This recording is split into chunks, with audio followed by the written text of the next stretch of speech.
Eh ben, c'est quand tu veux, Jean. Oui. Bon, bonjour à tous, je suis Jean Boulevert, actuellement en postdoc au LOM et je vais vous représenter ma soutenance de thèse qui a eu lieu fin novembre de l'année dernière. Et donc cette thèse, je l'ai faite en co-tutelle là, entre le LOM, à l'Université du Mans et Polytechnique Montréal. Vous avez là la composition du jury et en particulier au LOM, les encadrants étaient Jean-Philippe, Gonel et Vicente. Alors, on va commencer par le contexte de cette recherche. On est parti d'un besoin industriel, plus exactement d'un besoin de Safran Aircraft Engines, qui développe le moteur d'avion du futur, avec pour objectif de diminuer la consommation de carburant et donc la pollution de ce moteur d'avion par rapport au moteur de génération actuelle. Et ce moteur a la spécificité d'être à très haut taux de dilution, ce qui va entraîner un bruit plus basse fréquence parce que les pales du moteur tournent moins vite. Alors, le bruit des réacteurs d'avion doit être atténué pour limiter la gêne des riverains des aéroports et des passagers. Actuellement, on utilise des traitements acoustiques qu'on va poser sur la nacelle, là où je pointe par exemple sur l'image. Donc, ces traitements, on appelle ça des liners, qui vont être à 1 ou 2 degrés de liberté. Ils sont composés de cavités et de plaques micro-perforées. Ça va donc être des traitements à haut facteur de qualité, c'est-à-dire qu'ils vont être efficaces sur une faible plage de fréquence et pas assez performants pour atténuer les bruits des moteurs d'avion de future génération. Donc, face à la nécessité de développer de nouveaux traitements acoustiques plus performants et de faible épaisseur, parce que augmenter l'épaisseur des traitements acoustiques voudrait dire augmenter la traînée des moteurs d'avion et donc augmenter la consommation de carburant, ce qui n'est pas souhaitable. Alors nous, on est parti sur la piste des matériaux poreux, parce qu'ils sont connus pour leur capacité d'atténuation large bande. On va donc chercher à atténuer avec un matériau poreux des bruits basses et moyennes fréquences, avec donc un matériau poreux de faible épaisseur, ce qui relève du défi scientifique, parce qu'on va faire ce qu'on appelle de l'absorption sublongueur d'onde, c'est-à-dire qu'on va absorber des longueurs d'onde 4 fois plus grandes que l'épaisseur du traitement, ce qui est compliqué à faire avec des matériaux poreux. Alors, heureusement, on est aidé par de nouveaux outils qui ont été développés récemment. Ça va être, par exemple, la fabrication additive de matériaux poreux, qui permet de contrôler la microstructure et du matériau, choisir des matériaux. Et on est aussi aidé par des nouveaux modèles numériques prédictifs. Alors, on part d'un besoin industriel assez précis, mais nos recherches peuvent trouver de nombreuses applications, par exemple dans les lieux d'habitation, de pratiques musicales ou dans les autres moyens de transport. Alors pour l'objectif de recherche, il faut bien comprendre que le comportement acoustique d'un traitement à base de matériaux poreux dépend de sa microstructure et de son épaisseur. Alors lorsqu'on utilise un traitement poreux produit par manière conventionnelle, par exemple une mousse par procédé chimique ou un feutre produit par procédé mécanico-chimique, il va falloir piocher dans un catalogue de matériaux existants. Ou alors on peut faire appel à des chimistes pour travailler sur la microstructure. En tout cas, on va être face à un procédé de développement de traitement acoustique fractionné entre plutôt des chimistes qui vont avoir le contrôle sur Ton la son, il est un microstructure. peu dégueulasse, hein. Bah ouais, mais on n'a C'est pas encore, trouvé de meilleur micro. encore ouvert, je crois, le truc. Ah, ouais. Si je me rapproche, est-ce que c'est mieux? Oui, c'est mieux, pardon. Je pensais pas que tu m'entendrais. Ouais, ouais. Désolé. Ouais. Ouais, après, si c'est trop mauvais, je peux essayer de chercher autre chose. Mais... Non, non, Yes. mais je pense que ça va aller mieux là. Mais c'est vrai que quand t'es loin, il coupe par Ouais, moment. Mais je pense que là, ça va ok. aller. Ok, je reste proche. Oui. Donc, quand on utilise des traitements produits de manière conventionnelle, on a un procédé de développement fractionné entre des chimistes qui vont s'occuper du contrôle de la microstructure, des acousticiens qui s'occupent de la conception et plutôt des ingénieurs qui s'occupent de l'optimisation des traitements. Puis arrive l'impression 3D qui va nous permettre de fabriquer des traitements poreux et qui vont dont on ne va plus être limité à un catalogue de matériaux. Et ça va être la même personne ou la même équipe qui va pouvoir s'occuper de tout le développement du traitement acoustique en partant du contrôle de la microstructure jusqu'à l'optimisation. Et on va faire ce qu'on appelle de la conception intégrée, donc un développement de A à Z. Et c'est donc l'objectif de mes recherches des thèses qui ont été de concevoir et d'optimiser des matériaux poreux à partir du contrôle de leur microstructure. Alors évidemment, il y a eu des objectifs académiques qui vont traiter de fabrication additive de matériaux poreux, de modélisation et de compréhension des phénomènes physiques. Le plan de la présentation. Alors, on va faire ça en 4 parties. La première, ça va plutôt être les outils de modélisation des traitements Voilà, on va poser un peu toutes les briques de modélisation. Deuxième partie, ça va être sur le contrôle de la microstructure de matériaux poreux, donc, les outils de fabrication additive. Troisième et quatrième partie, ça va être la conception et optimisation de traitement, avec la partie 3, l'optimisation de gradients de propriété, et la partie 4, la conception et l'optimisation d'une surface métaporeuse composée de poreux repliés. Alors, première partie sur la modélisation des traitements à base de matériaux poreux. Alors, d'abord, il faut décrire le comportement intrinsèque du matériau poreux et on va faire ça avec le modèle JCL qui s'applique aux matériaux que nous utilisons car ils ont un squelette rigide et donc découplé du mouvement de l'air et des pores de petite taille, donc bien plus petites que la longueur d'onde. Vu que ces conditions sont respectées, on va pouvoir décrire le comportement du matériau poreux comme celui d'un fluide équivalent décrit par le modèle JCL. Donc, ce fluide équivalent, il a une densité équivalente et un module de compressibilité équivalent qui vont dépendre de 6 paramètres, paramètres JCL, donc porosité, tortuosité, les 2 longueurs caractéristiques et les 2 perméabilités. Les valeurs de ces paramètres dépendent de la microstructure du matériau. Donc, on a choisi ce modèle car il est précis et valide pour les microstructures des matériaux poreux que nous utilisons et qui permettent une grande simplification des équations de propagation. Bien. Maintenant, il va falloir obtenir les paramètres d'ICL des matériaux avec lesquels nous travaillons. Il y a 2 grandes classes de méthodes possibles. D'abord, les méthodes numériques, en particulier avec une méthode asymptotique multi-échelle qui peut être implémentée dans un code élément fini. Donc, on va partir de la description de la microstructure du matériau. On va faire des calculs éléments finis dans le fluide du matériau, donc dans l'air, dans la partie fluide du matériau, pour calculer donc les paramètres JCL. Donc ça, c'est ce qu'on fait avec un matériau produit de manière conventionnelle. On a un matériau, un jeu de paramètres JCL. Comme on est à l'impression 3D, on peut jouer sur la microstructure du matériau et donc faire une base de données de paramètres JCL en fonction de paramètres microstructuraux du matériau. Deuxième façon d'obtenir les paramètres JCL, c'est avec les méthodes expérimentales et en particulier sur de la caractérisation inverse en tube d'impédance. Donc, on va résoudre un problème inverse. On va trouver les paramètres JCL qui correspondent le mieux à des coefficients de réflexion et de transmission mesurés. Alors, cette méthode a quelques limitations, en particulier dues au défaut de montage, à la taille finie des échantillons et au fait qu'on travaille sur une plage de fréquence qui correspond à la zone de transition du modèle JCL et qui est donc la zone la moins fiable de ce modèle. Maintenant qu'on a les paramètres JCL et donc on connaît le comportement intrinsèque du matériau, on va pouvoir passer à la prédiction de son comportement global, le comportement global du traitement. Alors, on a les équations de propagation, donc juste les équations constitutives qui vont relier le champ de pression et de vitesse avec des dérivés. On voit bien qu'on a le modèle JCL qui intervient sous la forme de densité équivalente et de compressibilité. Et ce qui est bien avec ces équations de propagation, c'est qu'elles sont adaptées aux fluides anisotropes. Nous le verrons plus tard, mais on travaillera avec des matériaux anisotropes parce que la densité est une matrice. Et aux matériaux à gradient de propriété. Donc, ça va être un axe de recherche, le matériau à gradient de propriété. On a bien la dépendance dans la position dans ces équations.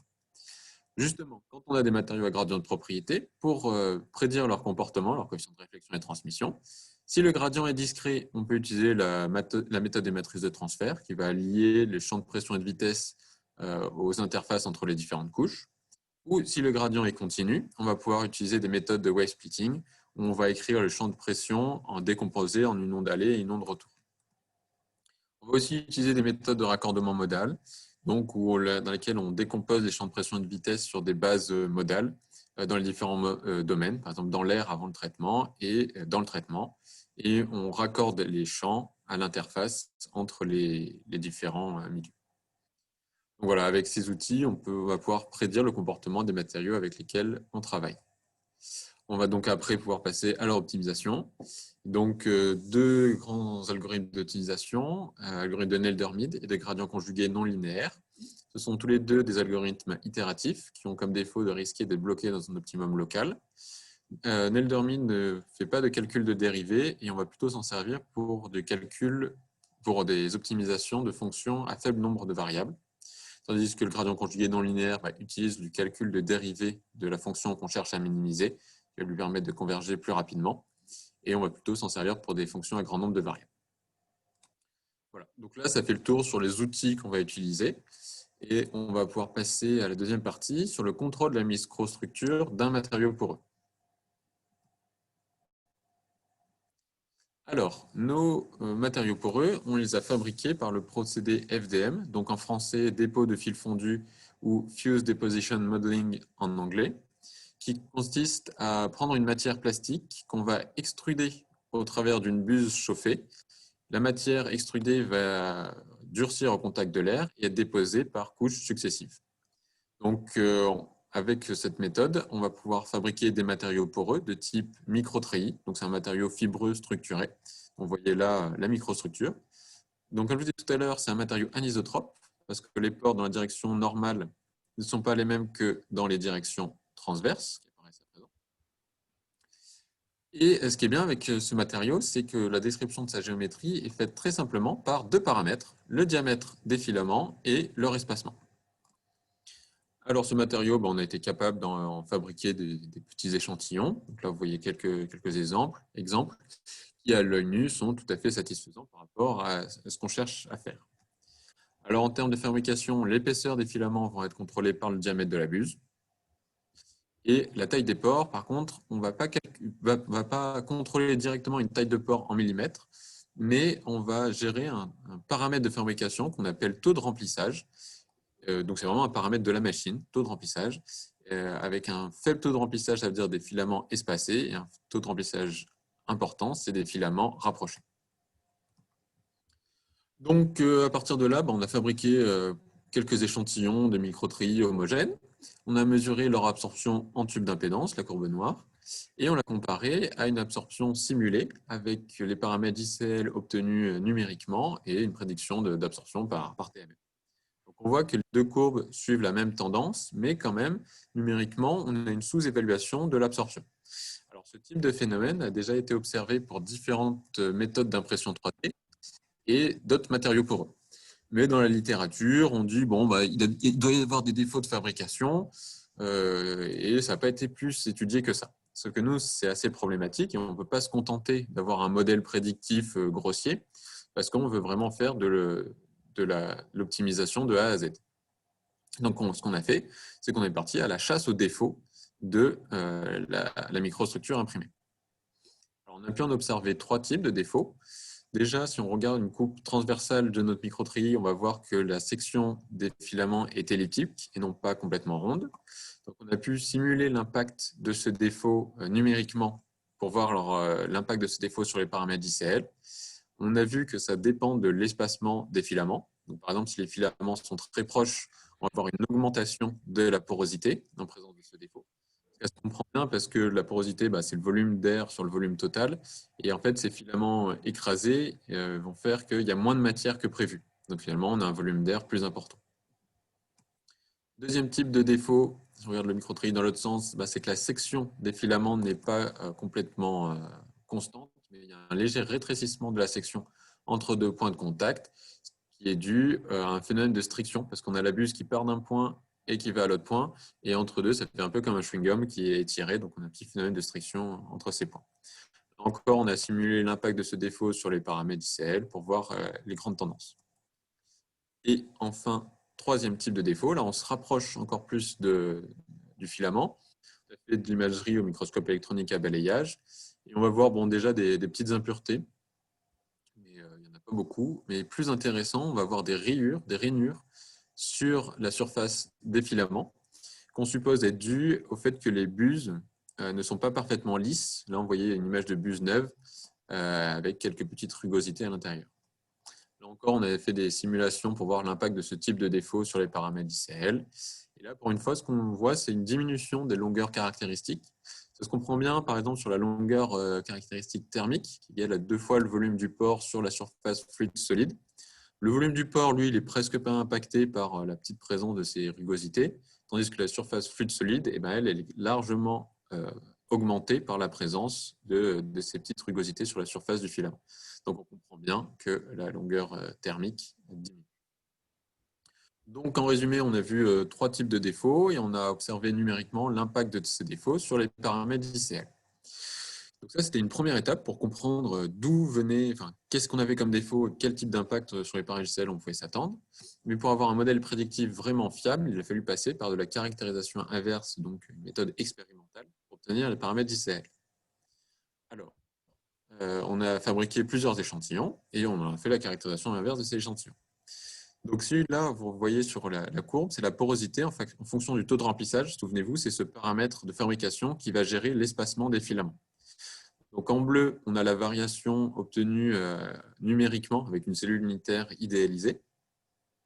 Et en vert, on s'est fixé des plages de recherche pour un peu plus contraindre l'algorithme de caractérisation inverse que ce qui est fait habituellement.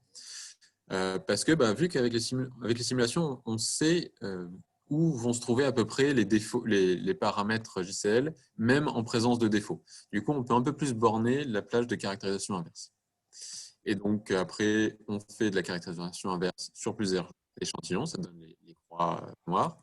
Et enfin, on fait une interpolation entre ces points, ce qui va nous donner la variation de la porosité en fonction de l'espacement des filaments, en fonction du taux de remplissage. Donc évidemment, la caractérisation inverse n'est pas faite sur un paramètre JCL après l'autre, mais sur tous les paramètres JCL ensemble, puisque ce sont bien tous ces paramètres qui vont donner au matériau son comportement. Donc là, vous voyez l'évolution des différents paramètres, avec cellules unitaires idéalisées en bleu et par caractérisation inverse en rouge.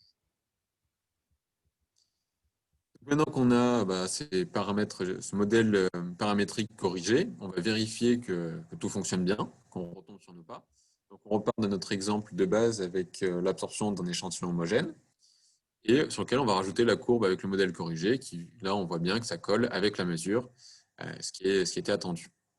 Pour aller un peu plus loin et pour faire la transition sur les matériaux à gradient de propriété, on a fait le même genre de comparaison avec un matériau bicouche, donc composé de 2 couches avec des différents taux de remplissage.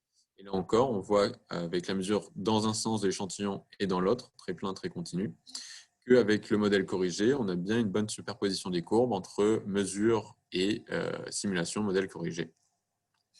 Donc finalement, notre procédure pour obtenir les paramètres d'ICL du matériau tel qu'il est et non pas tel qu'il est idéalisé, eh bien, cette procédure, on l'a validée sur des échantillons homogènes et puis on l'a étendue vers des matériaux à gradient de propriété. Donc pour conclure sur cette partie sur le contrôle de la microstructure d'un matériau poreux, on a fabriqué des microtreillis à porosité contrôlée par procédé FDM. Si on utilise une géométrie idéalisée, des méthodes numériques, on peut prédire grossièrement le comportement acoustique de ces microtreillis. La différence, le fait que cette prédiction soit grossière vient d'au moins 3 défauts de microstructure que nous avons pu identifier. Nous avons aussi analysé l'impact de ces défauts numériquement sur les paramètres JCL et nous avons proposé une routine expérimentale de correction du modèle paramétrique des paramètres JCL. Ça nous permet d'avoir un modèle corrigé, précis et validé sur des échantillons homogènes et multicouches. Donc, une fois arrivé là, on va pouvoir passer aux étapes d'optimisation de traitement.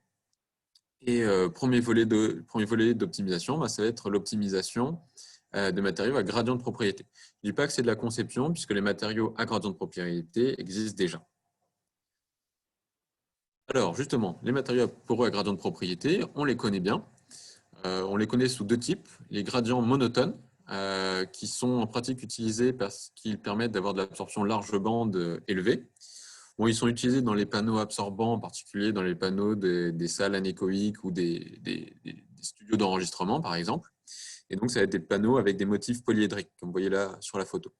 Donc, c'est un gradient monotone, c'est-à-dire que si on prend une moyenne sur la section du panneau, la porosité à l'entrée du panneau est très élevée, on n'a presque pas de matière, presque que de l'air, et plus on s'enfonce dans le matériau, plus on a de la mousse, plus donc la porosité diminue. Donc, c'est ce qu'on appelle des gradients monotones. Deuxième type de gradient, c'est avec les matériaux multicouches. Donc, ils sont utilisés dans l'industrie automobile et aéronautique et aussi dans le bâtiment. Donc, on va superposer 2 matériaux, 3, 4 matériaux, 3 couches de matériaux comme ça pour faire le traitement. Et ils sont utilisés aussi parce qu'ils permettent d'avoir des propriétés qui sont difficilement accessibles par les matériaux homogènes seuls qui composent le multicouche. Alors, pourquoi on s'est intéressé aux matériaux à gradient de propriété ? Parce que l'introduction et l'optimisation d'un gradient de propriété permet d'améliorer le comportement acoustique du traitement par rapport à un objectif fixé. Donc ça a déjà été un peu décrit dans la littérature. Mais plus précisément, pour les matériaux multicouches, en fait, on arrive à contrôler le gradient de propriété, mais on est toujours limité à un catalogue de matériaux si on utilise des méthodes de fabrication conventionnelles, hein, du moussage ou du feutre. Et on est aussi limité par le nombre de couches qui va être fixé a priori de l'optimisation. On se dit, allez, on prend un matériau multicouche à 4 couches et on en fait son optimisation. Mais le résultat de l'optimisation ne nous dit pas si on n'aurait pas pu faire mieux avec plus de couches. Pour lever ce défaut, on peut utiliser des matériaux à gradient continu. Donc là, on n'est plus limité par un nombre de couches, puisqu'on a un nombre de couches qui peut être virtuellement infini.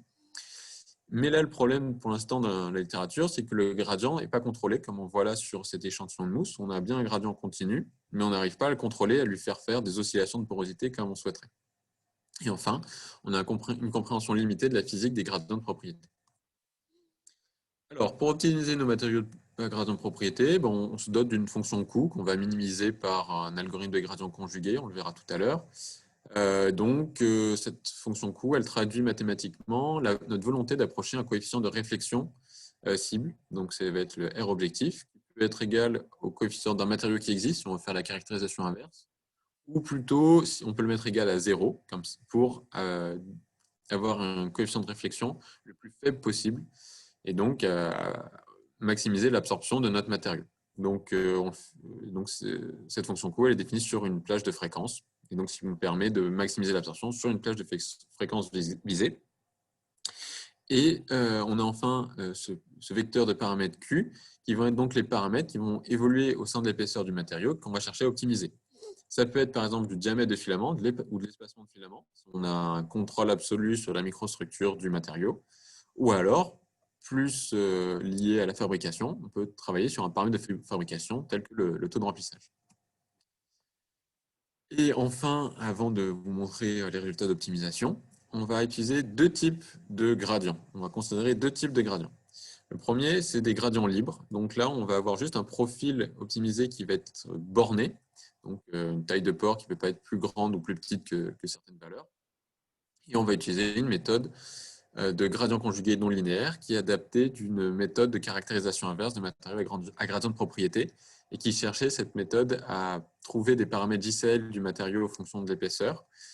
Tandis que là, nous, on ne va pas faire de la caractérisation inverse, on va faire de l'optimisation de propriété et on fait directement de l'optimisation de paramètres microstructuraux. On n'optimise pas les paramètres JCL, mais on optimise vraiment la microstructure du matériau.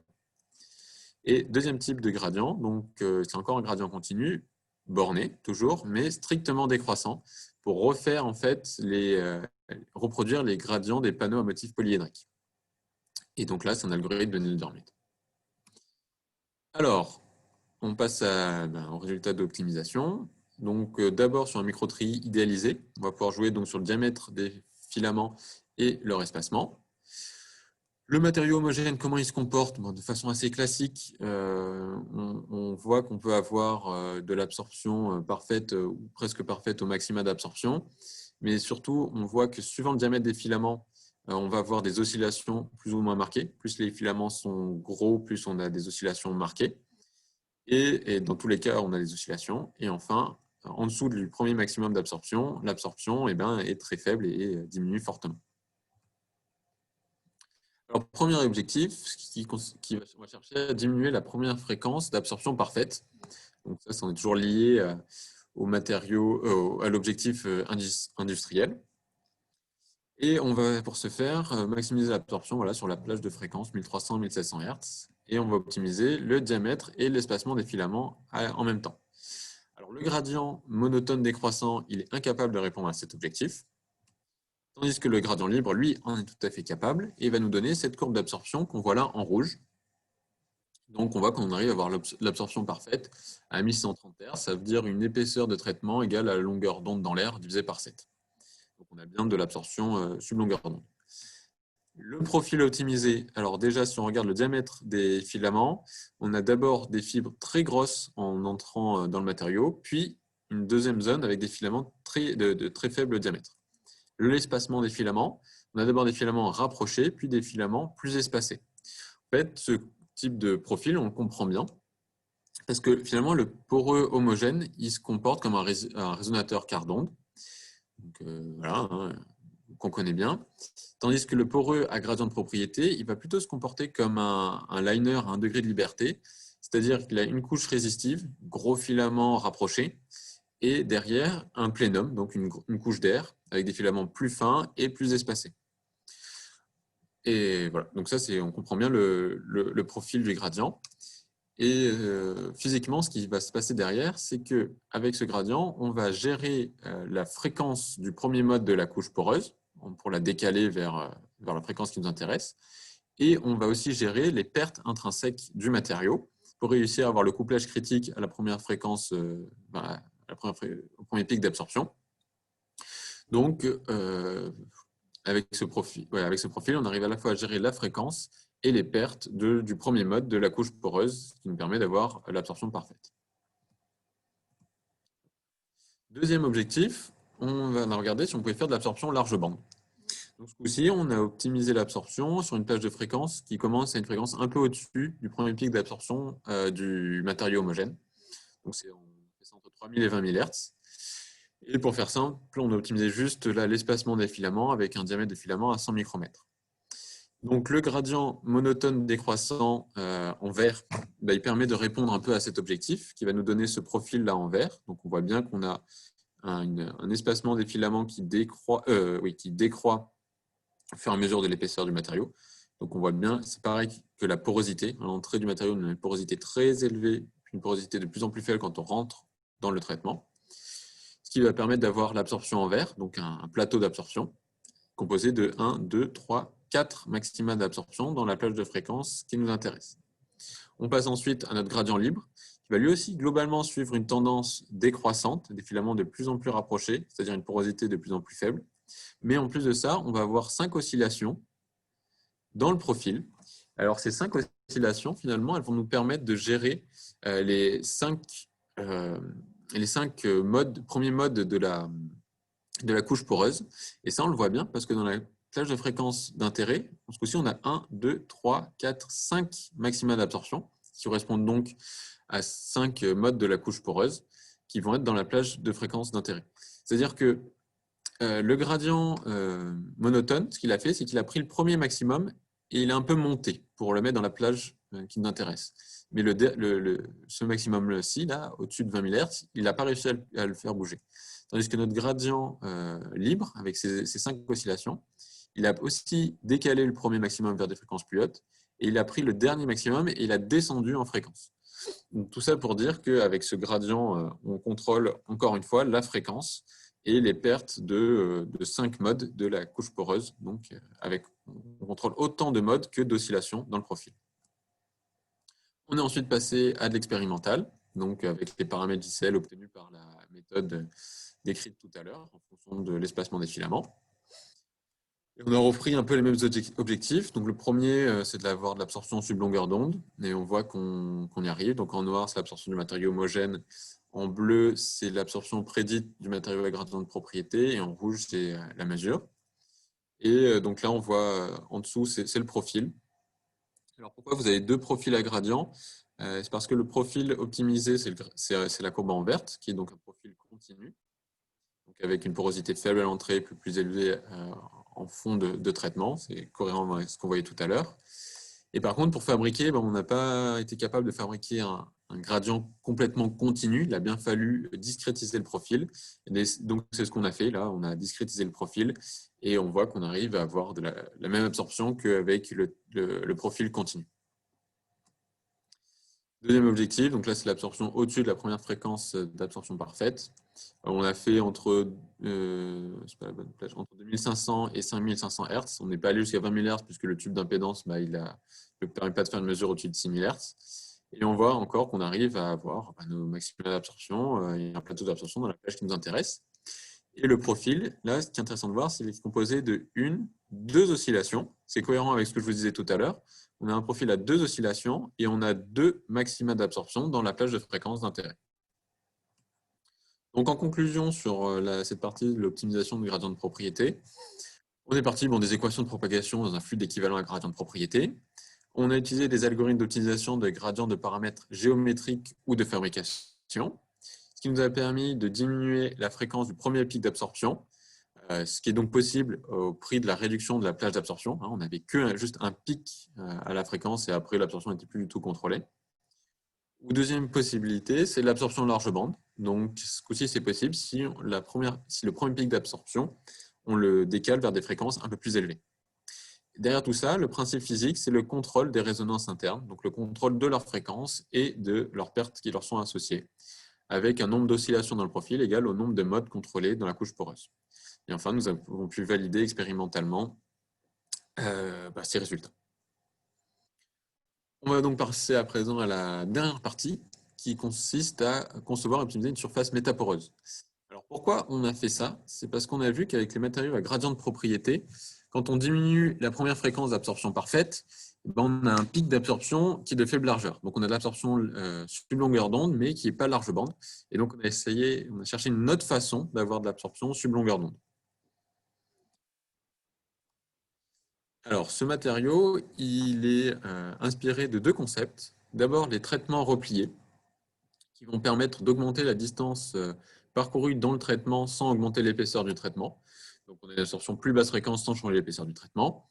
Et ces traitements, c'est vraiment grâce à l'impression 3D que maintenant, ils se développent de plus en plus, on en voit de plus en plus. Là, vous voyez un résonateur de Helmholtz avec un col replié à l'intérieur. Et là, un labyrinthe acoustique, donc avec un très long chemin parcouru par l'onde à l'intérieur du traitement, donc un chemin bien plus important que la seule épaisseur du traitement. Et deuxième source d'inspiration, ce sont les surfaces métaporeuses. C'est donc un matériau poreux dans lequel on va insérer des inclusions résonantes pour ajouter des modes de basse fréquence à la couche poreuse. Donc on arrive donc à nos matériaux poreux repliés. Ce sont tout simplement des résonateurs quart d'onde repliés dans lesquels on va mettre un matériau poreux. Vous voyez là une animation un peu pour bien voir la géométrie. Donc là, voilà, les résonateurs repliés en hélice dans lesquels on met le matériau poreux. Bon, c'est une stratégie de repliement, il y en a d'autres, mais on a décidé d'utiliser celle-là. Quand on utilise juste un seul matériau poreux replié, on va arriver, on verra tout à l'heure, à avoir de l'absorption sub longueur d'onde, mais pas large bande. Pour avoir le côté large bande, ce qu'on a fait, c'est qu'on a assemblé plusieurs poreux repliés. Comme vous voyez là sur l'image, on a mis 4 poreux repliés différents pour associer leurs effets et réussir à avoir une absorption large bande.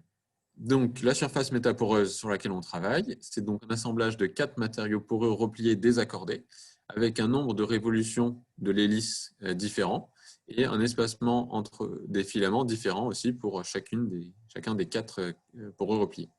Le micro-tri qu'on utilise, c'est celui qui est représenté là. Il est légèrement différent de celui présenté tout à l'heure, mais ça reste le même concept. Et on a toujours un espacement des filaments qui est variable. Bon, c'est un matériau aussi qui est toujours quasi isotrope. Mais là, je vais faire court et on ne va pas parler des subtilités liées à la quasi-isotropie. Alors, pour prédire son comportement, ce matériau, on a développé un modèle analytique. Et donc, d'abord, la première chose qu'il a fallu faire, c'est simplifier la géométrie. Parce que, analytiquement, considérer ces cavités repliées avec ces sections un peu compliquées, c'est trop compliqué pour un modèle analytique. Donc, on a déplié virtuellement ces cavités. Et donc, on a remplacé ces quarts d'onde repliés par des quarts d'onde droits. Et ce qui est sympathique là-dessus, c'est qu'on voit bien que, une fois dépliés, que les longueurs, les épaisseurs des quarts d'onde dépliés est différente suivant le nombre de révolutions de l'hélice qui gouverne le repliement. Donc, on a une épaisseur acoustique qui est plus importante que l'épaisseur seule du traitement, grâce au repliement. Mais ça a un coût. Et ça, ce coût, c'est que la surface acoustique est plus faible que la surface du traitement. Parce que finalement, si on augmente la longueur en repliant, c'est qu'on perd ailleurs, puisque le volume est conservé, et donc on perd sur la surface. Voilà, donc ça, c'était pour la simplification de la géométrie. Et pour la prédiction du comportement du matériau, on a utilisé une méthode de raccordement modal, avec de la TMM pour avoir l'impédance de surface des quarts d'onde, et des modes de bloc dans l'air pour prendre en compte les couplages qui sont possibles entre les différents quarts d'onde et la répétition infinie de la surface. Parce que, en fait, notre échantillon, on va le monter dans un tube d'impédance et les parois d'un tube, ça agit comme des miroirs et donc ça va créer un motif périodique de notre échantillon. Un petit point important, c'est que les pertes des parois de la structure solide ne sont pas prises en compte dans le modèle. Les seules pertes qu'on a, c'est les pertes dues aux poreux. On arrive donc à l'optimisation du traitement. Donc, faite par méthode Nelder-Mead, on a optimisé donc les taux de remplissage des 4 microtrilles et les nombres de révolutions des 4 hélices. Et on a cherché à maximiser l'absorption entre 1150 et 2000 Hz. Donc, on voit qu'on arrive à avoir ce plateau d'absorption, voilà, avec toujours un traitement de 30 mm d'épaisseur. Donc là, c'est la prédiction élément fini en noir et en vert, la prédiction par le modèle analytique, donc qui valide bien le modèle analytique. Alors bon, en soi, ce plateau, il ne parle pas trop, donc on l'a comparé à l'absorption d'abord en bleu de juste un poreux homogène droit, donc juste un bloc de poreux de microtrilles homogènes. Et donc on voit que notre plateau, que notre surface métaporeuse a une absorption plus basse fréquence et avec un plateau plus large. Deuxième comparaison, c'est avec en violet, c'est quand on prend juste un matériau poreux replié. Et donc là, on voit qu'on arrive bien à avoir de l'absorption sub longueur d'onde, mais on n'a pas ce plateau d'absorption. C'est pour ça, finalement, qu'on a dû associer plusieurs poreux repliés ensemble pour avoir à la fois l'absorption sub longueur d'onde et le plateau d'absorption. Et pour bien comprendre le rôle du microtrillis dans les cavités repliées, on a enlevé ce microtrillis et on l'a remplacé juste par de l'air. Et donc, ça donnerait cette absorption-là en jaune. Donc on a toujours ces pics d'absorption. Et par contre, ce qu'on perd totalement en enlevant le microtrillis, c'est le plateau d'absorption. Alors ça, on le comprend bien parce que finalement, quand on a juste de l'air dans les cavités, on a des résonateurs qui ont un très haut facteur de qualité, donc des pics très marqués. Tandis que quand on a un microtrillis, un matériau poreux, on a des facteurs de qualité plus faibles, donc des pics moins marqués. Et l'autre chose, c'est qu'avec le microtrillis, vu qu'on ajuste la taille des pores, on ajuste les pertes à l'intérieur de ces cavités, ce qui nous permet d'avoir l'absorption parfaite au maximum d'absorption. Voilà. On est ensuite passé à l'expérimental. Donc, on a fabriqué cet échantillon qu'on a monté en tube d'impédance. Et donc, on voit les mesures expérimentales. D'abord, une première mesure qu'on a faite, donc ça donne les résultats en vert. Et là, ce qu'on voit, bon, on a globalement notre plateau d'absorption, ok, mais un peu au milieu du plateau, on a un manque d'absorption. Et ça, on a compris que dans notre modèle, on n'avait pas assez de pertes parce qu'on ne considère pas, comme je vous l'ai dit tout à l'heure, les pertes dues aux parois des cavités repliées. Donc, on a un peu trop de pertes expérimentalement. Alors, pour compenser ça, tout simplement, ce qu'on a fait, c'est qu'on a augmenté la taille des pores. Donc, on a diminué le taux de remplissage du microtrillis pour diminuer les pertes. Et ça nous a donné le deuxième échantillon dont la mesure est donnée par les croix rouges. Et là, on voit qu'on arrive bien à avoir notre plateau d'absorption. En résumé, sur la conception et l'optimisation d'une surface métaporeuse, on a utilisé le concept de surface métaporeuse à l'envers, c'est-à-dire qu'au lieu de mettre des résonateurs dans un matériau poreux, on a mis un matériau poreux dans des résonateurs. On a utilisé des poreux repliés qui ont donc une épaisseur acoustique effective plus importante que l'épaisseur du traitement. On a utilisé un modèle analytique qui prend en compte une surface périodique infinie et une géométrie simplifiée du traitement. On a pu optimiser donc ce métaporeux, ce qui lui permet d'avoir une absorption sub longueur d'onde et large bande. Le principe physique derrière tout ça, ce sont les traitements poreux repliés pour gérer la fréquence, les fréquences des différentes cavités repliées, et un microtrillis à taille de pore contrôlée pour gérer les pertes de ces cavités indépendamment du repliement. Et enfin, nous avons pu faire une validation expérimentale de ce concept qui ont été concluantes.